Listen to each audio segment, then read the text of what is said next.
এটা কি নাম? চিরা খাওয়ার চর।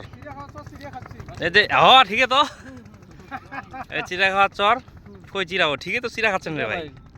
ঠিকই তো। এটা প্লাস্টিকের বেগত কি এটা? এটা 96 চাউলের চিড়া। এই যে চিড়া ভাই চিড়া। চর এমন জিনিস, হ্যাঁ, এদিকার লোক জানে না দেশে কি হচ্ছে। এটা শান্তিতে আছে, কত শান্তি। শহর ছাড়া সবাই এদিকে চলে আসে না। এই যে এটা কি জানো? এটা আবাসন। হ্যাঁ, আবাসন।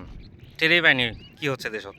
হাসিনা আছে না, শেখ হাসিনা আছে না, খালদা জিয়া নাকি এরশাদ, কে মারলো কে বাঁচলো কোনো খবরে নাই। শান্তিতে আছে না? অনেক শান্তি ভাই এদিকে। মনে করেন অনেকে দেশ ছাড়া পালাতে যাচ্ছে না, দেশ ছাড়া না পালায় এদিকে আসা ভালো, এদিকে আসা থাকা নাকি? জি ভাই, এখানে টাটকা মাছ পাবে নদীর। 2 মাস পর ইলিশ মাছ নামবে এখানে।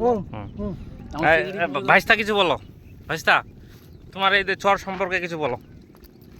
ভাইস্তা বলো, বলো বলো বলো বলো চরে কেমন, মানে কেমন ভালো আর কি। এই যে দেশে যে এত এখন এরকম একটা সময় পার করতেছে, তো এই সময়ে চর আর শহরের মধ্যে পার্থক্য কি?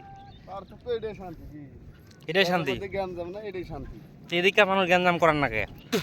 পছন্দ করে না সবাই, ভাই ভাই ভাই ভাই না, মানে এখানে বেশি মজা। তাহলে তো অনেকে যে টাকা পয়সা নিয়ে বিদেশ যায় থাকতে আছে, বাংলাদেশে থাকবে না রাগ করে, তাদের জন্য কি এই চরটাও মানে